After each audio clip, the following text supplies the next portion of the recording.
Como podemos identificar a dependência emocional? O que está por trás deste tipo de comportamento? E o mais importante, como se curar de um processo de necessidade afetiva? Para ficar por dentro disso tudo, acompanhe agora a nossa conversa com a psicóloga Marina Steck. Marina, muito obrigada por estar mais uma vez com a gente aqui no Papo, para a gente poder falar um pouquinho mais sobre dependência emocional, né? Esse assunto que por vezes está ali camuflado, a gente não tem bem certeza se é isso que acontece mesmo, às vezes nem cogita essa possibilidade, né? Então, eu queria que você pudesse explicar para a gente, Marina, para a gente começar esse nosso bate-papo, o que configura a dependência emocional? Michele, eu que agradeço, tá, pela oportunidade, adoro o programa, achei super legal o tema, super válido. E a grande questão da dependência emocional e a dificuldade que as pessoas têm com isso, né? Quem está principalmente dentro desse problema, vivendo essa situação, é porque ela começa muito sutil.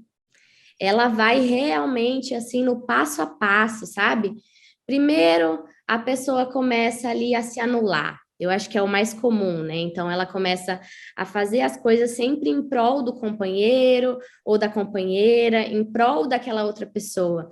Então, quando ela percebe, de repente, ela não sai mais com os amigos dela, ela só sai com os amigos dele. Quando ela percebe, ela já está deixando de frequentar a família dela para ficar mais com a família dele. E muitas vezes, Michele, isso é importante de deixar claro.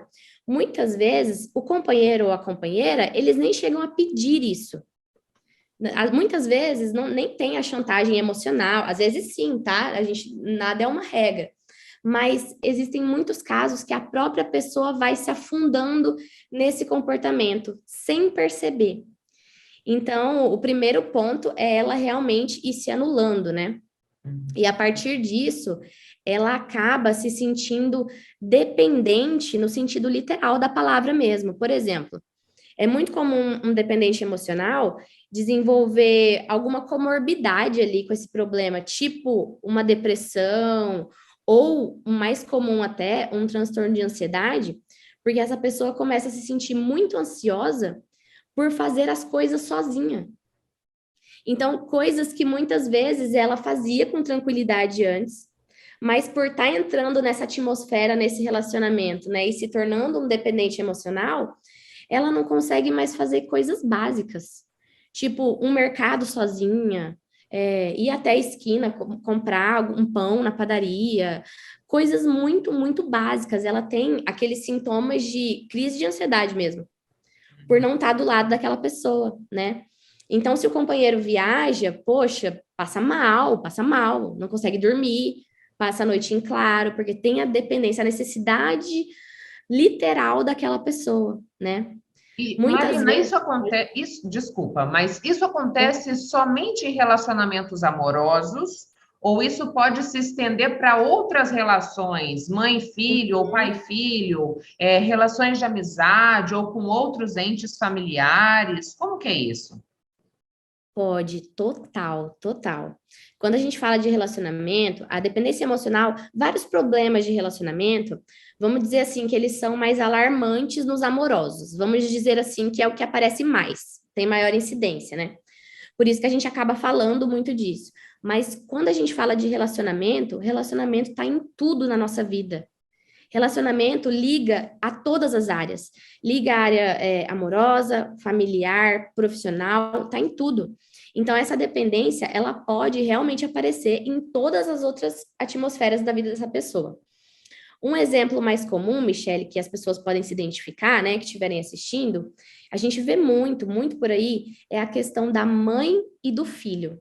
A dependência emocional da mãe com o filho e vice-versa.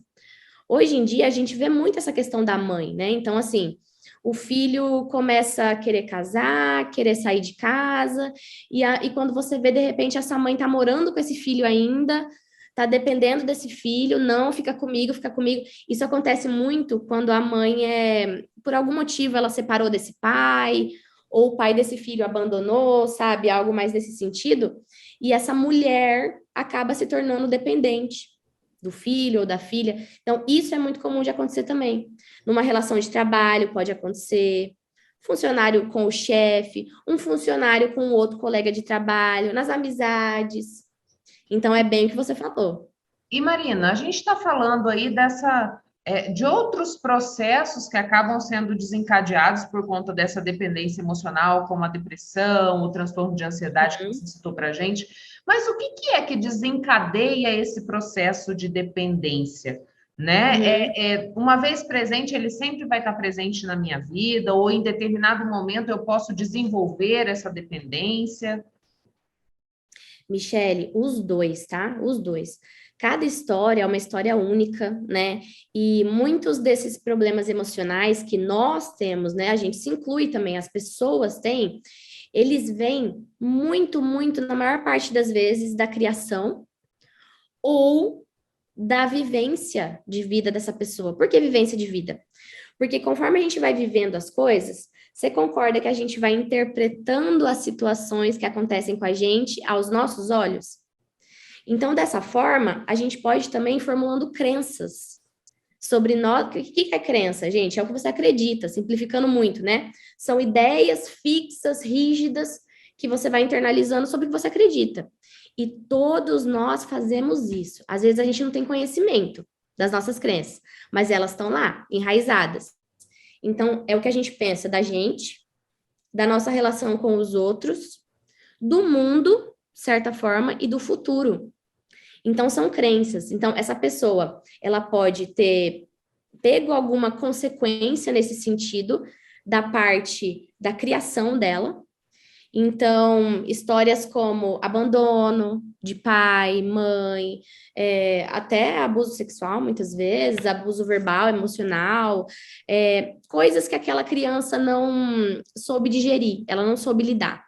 Não teve ninguém para explicar para ela, para ajudar ela naquele momento, e ela internaliza como crença. Quando a gente fala de crença, o que a gente está falando? Poxa, eu não mereço ser amado, qualquer coisa serve. Isso é crença. Poxa, já vivi minha vida inteira assim, então não tem nada melhor para mim. O que bater na minha porta tá bom, é isso mesmo, eu deixo entrar. Você percebe como que isso vai refletindo nas relações? Porque daí ela vai namorar, pode entrar, qualquer coisa serve. Ah, você me agride verbalmente? Você me agride fisicamente? Ah, se você me despreza? Ah, é assim mesmo, eu cresci assim, né?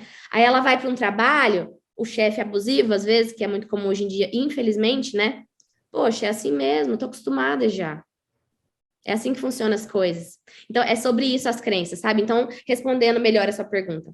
Pode acontecer só vindo da criação, pode acontecer só pelas vivências de vida dessa pessoa, e pode acontecer pelos dois. Cada história é única, mas, Michele, sempre tem uma influência lá atrás. É impressionante. Se você cavuca, assim, eu brinco, né? Você acha alguma coisa lá atrás. E, Marina, a gente está falando aqui sobre a pessoa se anular, sobre ela não ter mais uma rede de amizade, digamos assim, quando a gente pensa num relacionamento amoroso. Falamos da depressão, da ansiedade. Como que essa pessoa ela vai lidando com essa situação no sentido assim, chega um determinado momento que, convenhamos, a dependência emocional ela se torna insustentável para quem é o foco daquele dependente. A partir do momento que aquela pessoa diz assim, olha, não dá mais, não consigo mais, quais são as implicações desse processo na vida de quem é dependente? E isso pode representar um risco para quem está na outra ponta, por exemplo, ou para os dois, né? Pode, com toda certeza. Como você falou, a situação ela acaba ficando muito séria. É como se ela fosse atingindo outros níveis, né?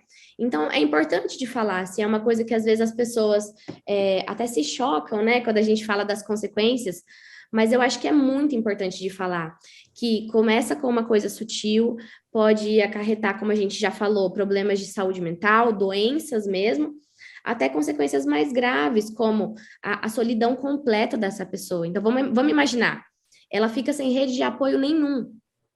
Não tem ninguém para falar para ela assim, olha, fulana, você não está enxergando o que está acontecendo à sua volta? Não tem ninguém, ela fica... A gente chama isso na psicologia, Michele, de cegueira emocional.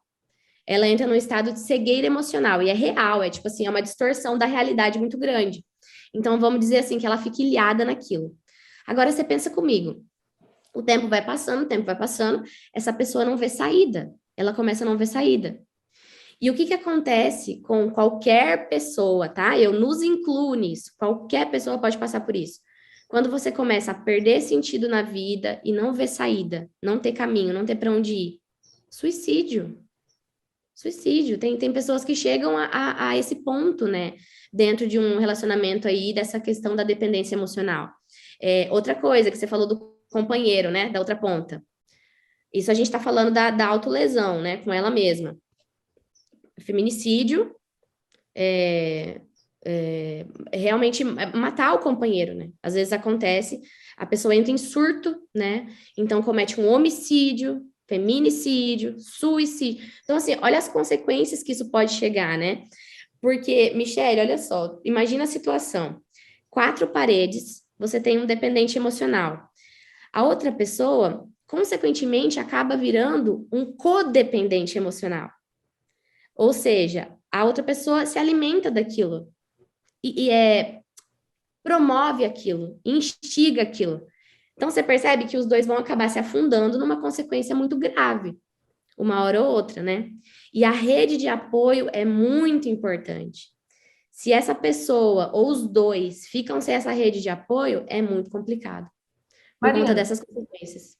a gente está falando aí de desfechos muito complicados, até trágicos, né? Você está falando para a gente da rede de apoio ter um papel fundamental nesse processo.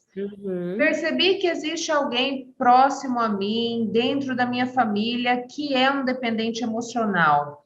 De que forma eu posso lidar? De que forma eu posso estender a mão? Como que a gente age nessas ocasiões? Ou até eu mesmo percebi que sofro de dependência emocional. Qual que é o caminho?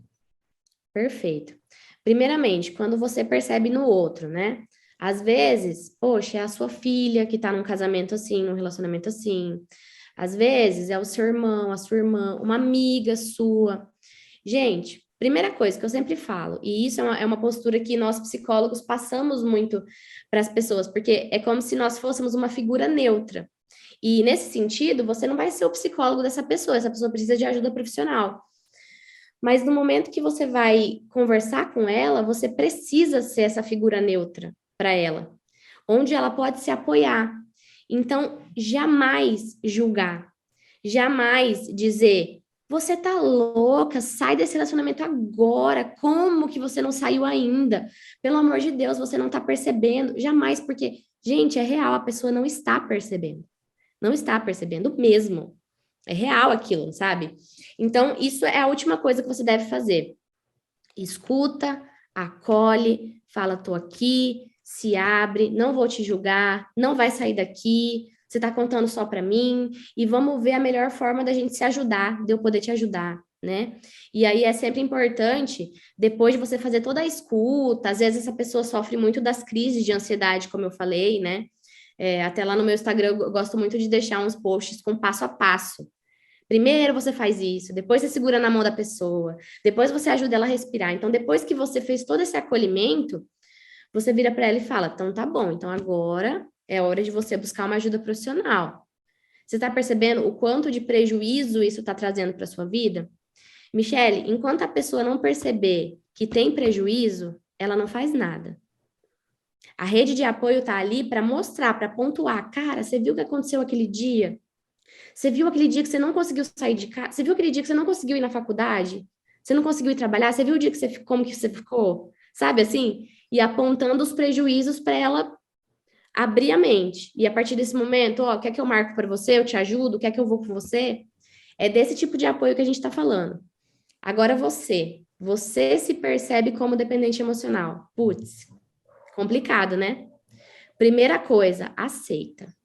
Aceita que você está tomado de um véu, né, uma distorção que está atrapalhando a sua visão perante os seus relacionamentos e a sua vida.